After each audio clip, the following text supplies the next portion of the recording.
Listen, a TF2 update has been announced to be coming out in the summer of 2023. I'm not going to read the blog post to you since everybody's already done that.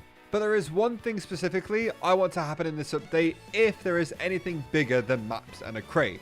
I want Valve to make weapons fun again.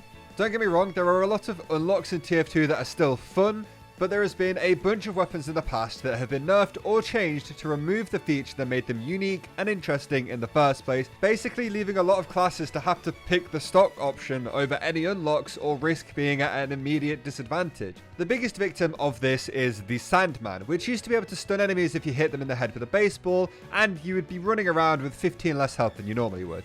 I honestly think it's a pretty cool feature. It actually took some skill to pull off and was a weapon that was fairly unique, fun and interesting, especially when paired with the flying guillotine, which is a fun item in its own right. But the current 2023 version of the wooden baseball bat is nothing compared to what it once was, where the only thing it does now is slow down an enemy if you hit them in the head with a baseball and still take 15 health away from you, basically relegating the Sandman to the bottom of every scout main's tier list. I use the Sandman as an example here as it's probably the worst case scenario of Valve taking a weapon that was fun and stripping it of all of the stuff that made the weapon interesting in the first place, just like they did with the Ambassador. The Ambassador had a reputation of one of the most popular and potentially controversial spy revolvers of all time. The Ambassador had the ability to headshot enemies, meaning the spy could deal 102 damage from pretty much anywhere on the map. But here's where we're running into the same problem we were facing before. A weapon with an interesting concept, since no other weapons other than sniper rifles or bows, as far as I'm aware, can headshot enemy players. Valve decided to nerf it. In this case though, the Ambassador still isn't a terrible gun, and the headshots still work from close range. But once again, the current Ambassador is a shadow of its former self. Are you noticing a trend yet? These are both pretty extreme examples of what can happen to a weapon, right? Perhaps quite controversially, I really miss the old Babyface's blaster. Instead of losing all of your boost when you get poked by a bullet, if you jumped, you would lose all of your boost instead.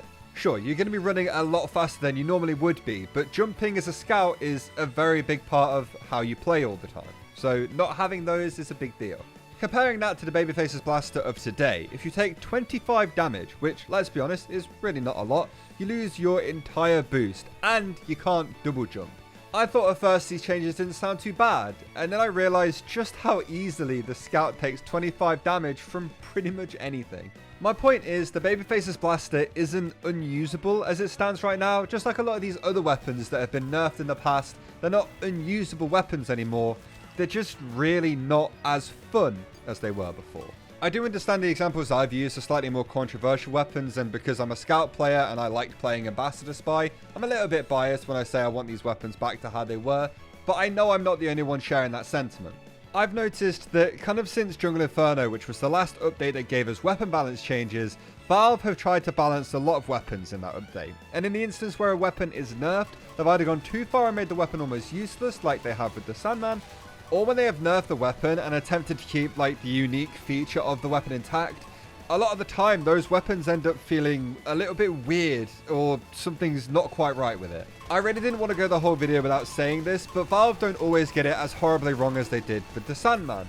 During Jungle Inferno, they actually buffed a few weapons and they ended up basically saving them and making them an actual viable pick. So they're not terrible at balancing weapons all the time. Sometimes they just really miss. And if the Summer 2023 update is bigger than just a summer version of the Smithmas update, then I would love to see Valve revisit some of these weapons that got nerfed in Jungle Inferno and try and make them a little bit more viable. All I want to see is some of these weapons that have been a little bit forgotten about and nerfed into the ground a little bit just be brought back up to a point where they are slightly more viable. That's all I want. And if that is something you're interested in, then make sure you subscribe.